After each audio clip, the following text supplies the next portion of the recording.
Ya, terima kasih Anda masih bersama kami dalam Suara Dewan dan masih bersama Teguh Irwan Johan ST, pimpinan DPRA. Dan kami juga mengundang partisipasi Anda untuk berinteraksi bersama kami di sini. Silakan langsung di line telepon yang tertera di layar kaca Anda. Baik, saya akan lanjutkan bincang-bincang bersama Pak Irwan Johan. Nah, ini juga masih bicara tentang DPRA, tentu tidak jauh dengan APBA ini Pak ya. Nah, di tahunnya lalu 2019 itu APBA sempat dipergubkan, artinya terjadinya dinamika antara legislatif dan yudikatif sendiri. Sebenarnya apa ini Pak yang menjadikan di tahun 2019 APBA sempat dipergubkan dan tahun 2019 ini kembali normal kembali? Ya, mungkin saya ralat sedikit. Yang dipergubkan itu APBA 2018. Ya, 2019 ini kembali normal, menjadi peraturan daerah, perda atau kanun. Nah, jadi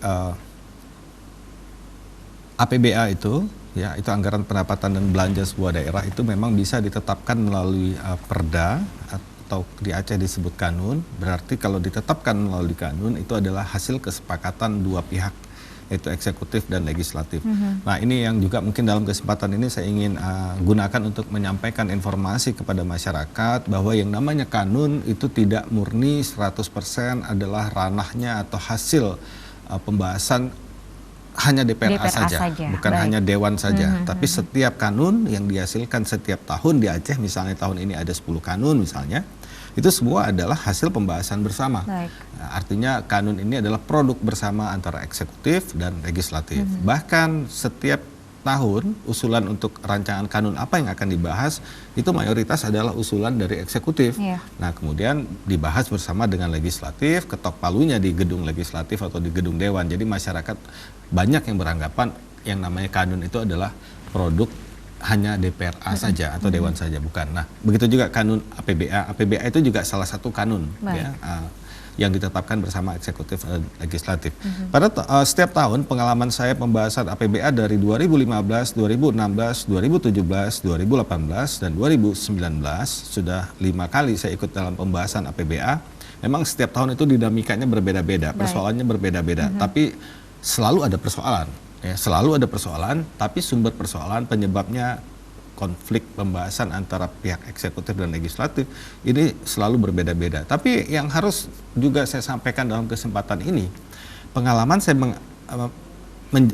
yang saya rasakan bahwa konflik dalam pembahasan APBA itu masyarakat lebih banyak berpikiran umumnya itu antara eksekutif VS atau versus legislatif. Nah, padahal selalu berversus ini Pak ya. Pengalaman saya mengatakan bahwa justru terjadi konflik APBA itu adalah berangkat atau berdasar dari konflik di dalam eksekutif sendiri. Misalnya konflik antara gubernur dengan wakil gubernur. Nah, ya, itu yang sering merembet sampai ke terbawa ke dalam konflik antara dewan dengan legislatif. Nah, itu faktanya demikian. Dan akhirnya setelah perselisihan antara gubernur dengan wakil gubernur terselesaikan misalnya, barulah pembahasan lancar. Itu pengalaman saya mengatakan demikian. Nah, khusus untuk APBA 2018 itu dipergubkan karena memang sampai detik waktu deadline, batas waktu terakhir pemerintah pusat mewajibkan dalam Permendagri dalam hal penyusunan APBD atau APBA itu sudah terlampaui waktunya. Jadi mau tidak mau harus dipergubkan. Eksekutif harus mengajukan rancangan pergub APBA. Baik. Dan kita akan sapa penelpon. Halo, assalamualaikum. Waalaikumsalam. Iya, baik. Silakan Bapak, ada yang ingin disampaikan? Ya, terima kasih. Sebelumnya terima kasih. Selamat malam Pak Irwan Johan. Selamat malam, Mbak. Ya, selamat Pak atas terpilihnya lagi menjadi anggota dewan, Pak. Ya, terima kasih. Alhamdulillah.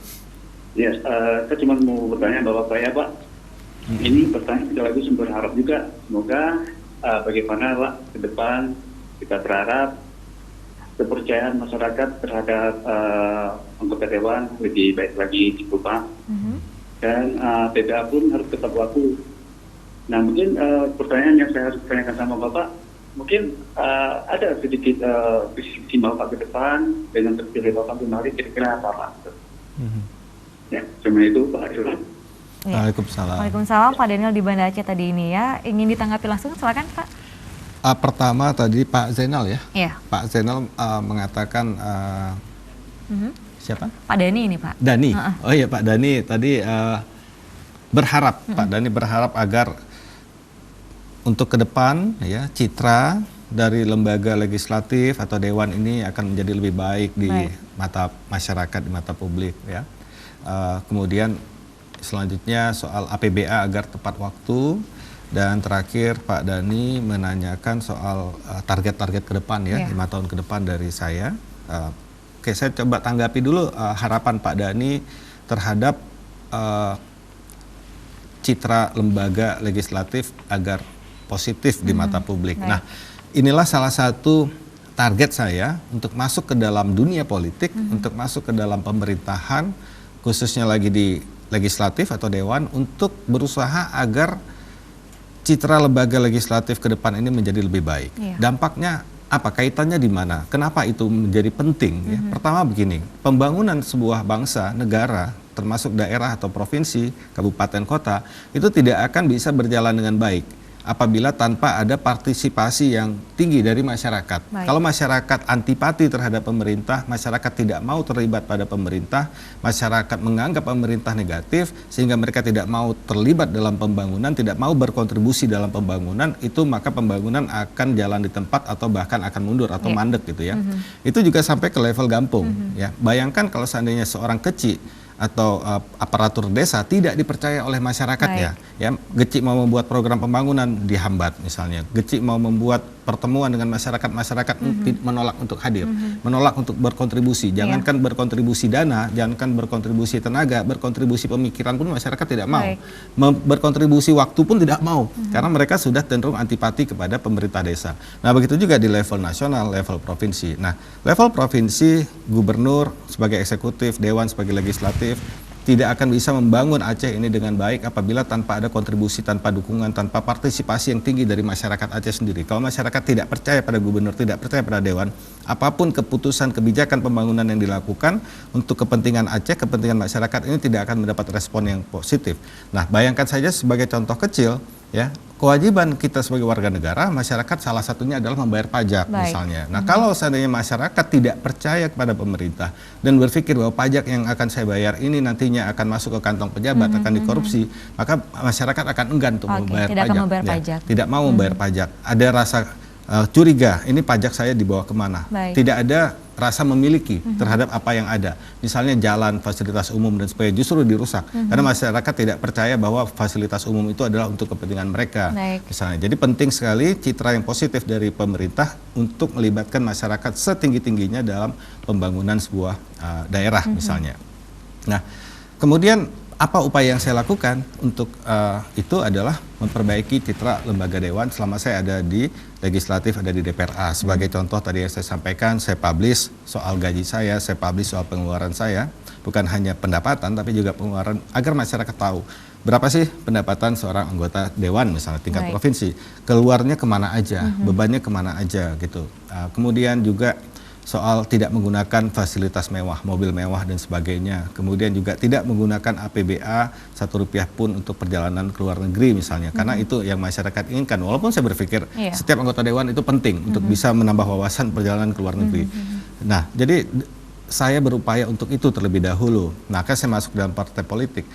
Saat ini yang tidak bisa kita pungkiri adalah ada, jujur harus saya katakan, ada 3 lembaga besar atau institusi besar di Republik ini yang paling dinilai negatif oleh publik, yang paling tidak dipercaya oleh publik, yang paling dianggap korup. Yang pertama adalah Dewan. Baik. Atau mungkin antara 1 dan 2 itu bertukar-tukar antara pertama Dewan, yang kedua partai politik. Atau partai politik nomor 1, yang kedua Dewan. Ya. Sedangkan tidak jauh artinya Dewan dari partai politik. Betul, semua anggota Dewan berasal dari partai politik. Nah, jadi partai politik dianggap tidak benar, dianggap negatif, dianggap korup, dianggap berisi para bajingan semuanya di dalam partai politik itu. Ya kemudian itulah hasilnya, kemudian masuk ke dewan gitu. Yang ketiga lembaga kepolisian misalnya ya. Itu juga masih negatif dinilai oleh publik. Nah, bagaimana ketiga lembaga ini untuk memperbaiki citranya? Partai politik merekrut kader-kader yang baik, dipimpin oleh orang-orang yang baik, transparan dalam pengelolaannya, manajemennya profesional dan sebagainya. Tidak kemudian menjadikan dewannya itu sebagai tempat untuk bermain proyek, sebagai ATM dan sebagainya, sehingga si dewan harus cari duit untuk partainya dan sebagainya. Nah, ini harus ada perubahan-perubahan sistem, bukan hanya si orang per orang yang punya niat baik untuk memperbaiki citra partai politik atau citra dewan, tapi sistem juga harus diubah. Maka saya setuju pada keputusan KPK, keputusan Menteri Keuangan kemarin untuk beberapa hal itu mencegah korupsi yang dilakukan oleh partai politik dan oleh dewan. Oke, dan tugas konstituen memilih anggota dewan yang baik ini Pak ya? Betul, harusnya demikian. Nah, kemudian yang selanjutnya soal APBA tepat waktu, ini alhamdulillah mulai ke depan insya Allah akan menjadi lebih tepat waktu karena pemerintah sudah lebih tegas. Pemerintah pusat sudah lebih tegas menetapkan batas waktu. Kalau melewati batas waktu itu otomatis menjadi pergub. Baik, Nah, dan ini kan sudah berada di akhir tahun ini ya Pak. Iya. Mungkin Target serapannya itu sudah APBA. berapa persen ini? Kalau dari serapan APBA? mungkin dengan adanya APBAP ini akan menjadi lebih tinggi ke depan. Ya sekarang memang masih sangat minim serapan anggaran 2019, tapi dengan ketok palunya APBAP mudah-mudahan semua bisa berjalan dengan baik, termasuk yang program hibah dan bansos yang sempat menjadi polemik di media. Kemudian soal target saya ke depan ya mungkin banyak. Yang target kita pending sebentar nih, Pak. Kita angkat teleponnya. Halo, assalamualaikum. Halo, assalamualaikum. Iya, baik, silakan Ibu. Ada yang ingin disampaikan? Nurul di Aceh Besar. Iya, silakan Ibu Nurul. Ya, tadi Bapak ada menyinggung mengenai fasilitas yang didapat oleh seorang anggota dewan. Itu beberapa waktu yang lalu saya ada teman yang ikut serta dalam perjalanan dinas seorang anggota DPR, khususnya DPR Aceh. Tapi yang teman saya itu sebenarnya bukan PNS ataupun staf ahli. Baik. Itu bagaimana maksudnya posisi masyarakat biasa ikut serta dalam perjalanan anggota dewan, sedangkan perjalanan itu sudah luar negeri gitu Pak. Baik. Maksudnya pertanggungjawabannya ke masyarakatnya gitu Pak. Pas sekali kalau Bapak tadi mengutarakan tentang perjalanan fasilitas yang didapatkan oleh seorang anggota dewan. Itu aja Pak. Iya, baik. Makasih atas kesempatannya. Iya, nah ini Waalaikumsalam warahmatullahi wabarakatuh. Ini Ibu Nurul di Banda Aceh.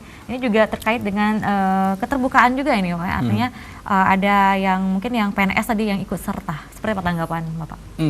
Tadi Ibu Nurul ya. Iya. Tadi pertanyaannya kalau tidak salah saya menangkapnya seperti ini, bahwa ada Dewan, DPRA yang melakukan perjalanan dinas dan itu keluar negeri.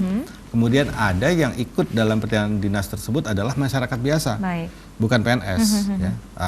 Untuk masyarakat biasa yang bukan PNS, bukan staf ahli juga tadi katanya kan, bukan staf di kantor DPRA. Mungkin saya ini kira. menjadi siapa ini Pak? Jadi saya juga nggak tahu apakah yang dimaksud ini anak si anggota dewan, atau yang dimaksud ini adalah istri si anggota dewan, atau yang dimaksud tetangga si anggota dewan, atau masyarakat biasa. Kalau masyarakat biasa pun saya belum jelas benar apakah ini mungkin ada yang terkait dengan tema perjalanan dinas tersebut. Ataupun nama programnya. Ya, misalnya programnya terkait dengan kebencanaan, misalnya ya, perjalanan dinas DPR Aceh mungkin ke Jepang untuk melakukan studi banding penanganan bencana di Jepang yang sering terkena tsunami dengan di Aceh yang juga sering terkena tsunami. Nah, mungkin ada masyarakat-masyarakat yang terkait, mungkin apakah itu NGO, apakah itu civil society, atau masyarakat di daerah-daerah yang terdampak tsunami kemarin, mungkin juga ikut dibawa gitu untuk menimba pengalaman atau kajian dan sebagainya. Begitu juga misalnya kajiannya tentang kelautan atau tentang nelayan, mungkin ada Panglima Laut ataupun ada ketua asosiasi nelayan yang mungkin ikut dibawa. Tapi apakah itu sistem penganggarannya seperti apa, bisa atau tidak, saya kira ada slot-slot seperti itu di DPR Aceh. Tapi itu kalau bisa dipertanggungjawabkan.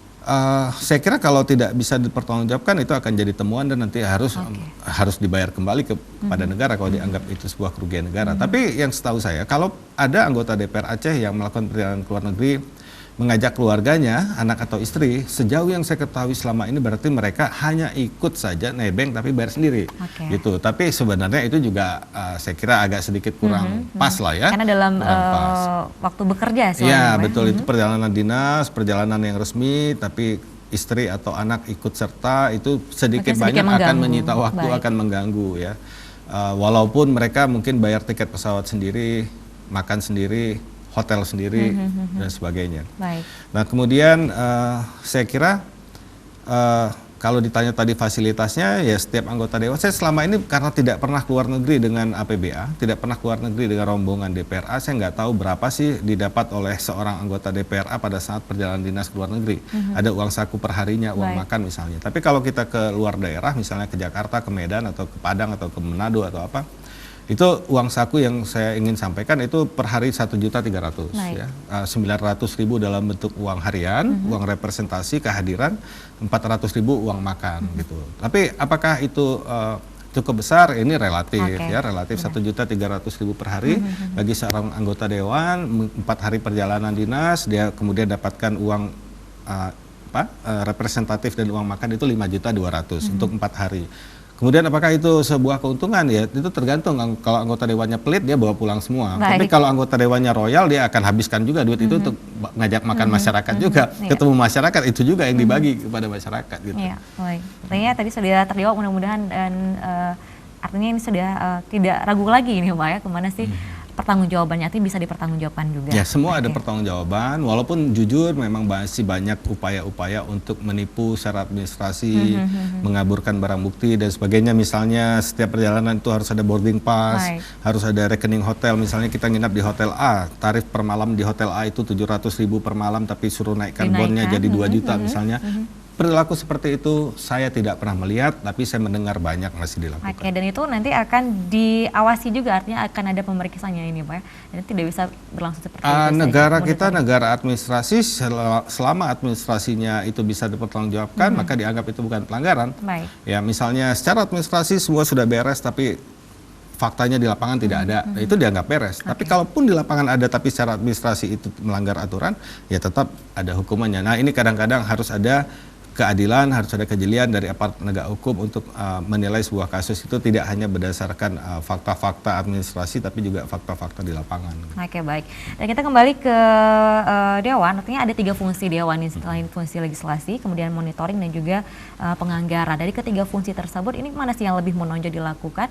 Terutama apalagi di akhir jabatan ini, seimbang kan tidak dengan 3 fungsi ini tadi? 3 fungsi ini adalah fungsi utama ya, masalah budgeting, penganggaran, kemudian monitoring atau controlling daripada kinerja pemerintah dan juga penyusunan regulasi atau legislasi, peraturan ya. Nah ini saya kira semua seimbang, semua berjalan, ya, pengawasan berjalan, ya, kita tetap mengontrol apapun yang terjadi di tengah masyarakat, kemudian kita cari, kita analisa, kemudian kita tegur pihak-pihak misalnya yang terlibat dengan soal itu, misalnya soal listrik, ya banyak masyarakat mengeluh soal listrik, kita panggil pihak PLN, ya soal LPG 3 kg yang tidak tersalurkan kepada kelompok masyarakat miskin yang seharusnya menerima, kita lakukan sidak juga, gitu ya. Masalah air bersih, masalah pelayanan publik di pelabuhan, misalnya kita sidak juga, itu dalam rangka pengawasan. Kemudian dalam penyusunan regulasi, legislasi, kita juga tetap ada target yang harus kita selesaikan dalam 1 tahun, dan semua anggota DPR terlibat dalam pembahasan, walaupun ada yang datang tapi tidak bersuara, itu ikut dalam perjalanan, tapi di sana juga tidak bersuara, tidak berbuat, ada yang rajin, ada yang malas, itu biasa. Tapi itulah pilihan rakyat kita kan. Nah kemudian anggaran juga demikian, fungsi anggaran dalam setahun minimal kita bahas APBA murni, APBA perubahan ya. Kemudian kita salurkan aspirasi masyarakat yang disampaikan kepada kita, misalnya desa ini butuh pembangunan apa, kabupaten itu butuh pembangunan apa, organisasi ini butuh anggaran apa. Kita coba perjuangkan apa yang mereka sampaikan kepada kita. Gitu. Di samping 3 tugas utama tadi juga ada tugas-tugas lain yang harus kita jalankan sehari-hari. Dan kadang-kadang masyarakat tidak mau tahu apakah si anggota dewan ini ahli atau tidak dalam satu hal, tapi dia harus mengerti semua hal gitu. Jadi saya sendiri kadang-kadang juga terbebani, dan saya juga banyak belajar dalam 5 tahun ini di sektor-sektor yang selama ini tidak saya kuasai, bukan bidang saya. Misalnya banyak teman-teman aktivis perempuan yang kemudian menyampaikan aspirasinya, informasi kepada saya yang tadinya saya tidak mengerti, misalnya tentang dunia pemberdayaan perempuan, tapi alhamdulillah hari ini sudah lebih mengerti, ya. Kemudian soal lingkungan hidup, karena mereka intens sekali untuk berkomunikasi dengan saya soal menjaga lingkungan hidup kita, yang tadinya saya tidak mengerti soal lingkungan hidup, jadi sekarang lebih mengerti.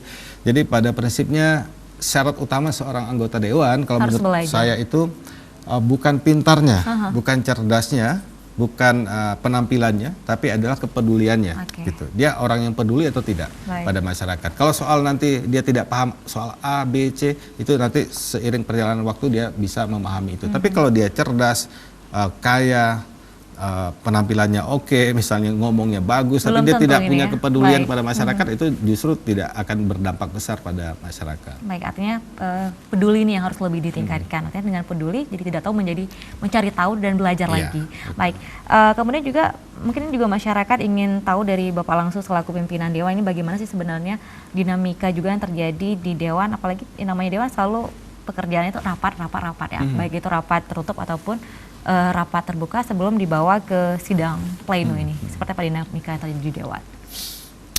Dinamika, saya baru 1 periode di DPR Aceh ya, di DPRA dari 2014 sampai 2019.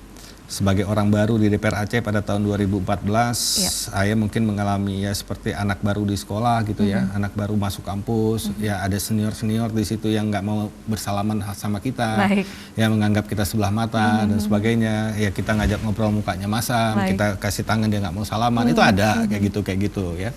Mungkin ini anak baru nih, ya nanti saya 2019 setelah dilantik mungkin saya sudah jadi senior kan, sudah 1 periode, mungkin ada yang baru, tapi mudah-mudahan pengalaman tidak saya berlaku seperti itu. Mudah-mudahan saya tidak melakukan hal-hal yang membuat junior itu nanti menjadi tidak nyaman gitu ya. Tapi saya merasakan itu. Saya merasakan itu di 2014, saya baru masuk DPR Aceh. Ada beberapa orang yang sudah sekian periode, mungkin kemudian tidak mau bersalaman dengan saya, ya tidak mau bicara, mukanya masam dan ataupun sebagainya. siapa kamu gitu Pak ya? Ya gitu ya, mungkin ini anak kemarin sore atau apa gitu ya. Tapi itu karakter manusia lah. Tapi alhamdulillah 5 tahun berjalan, yang tadinya awalnya mungkin saya ngeri lihatnya gitu, tapi bisa jadi kawan akrab. Semuanya menjadi sahabat akrab saya, dari partai apapun, latar belakang apapun, semuanya alhamdulillah saya rasakan sampai hari ini semuanya sangat baik dan sangat akrab. Artinya Anda bisa merangkul ini Pak ya?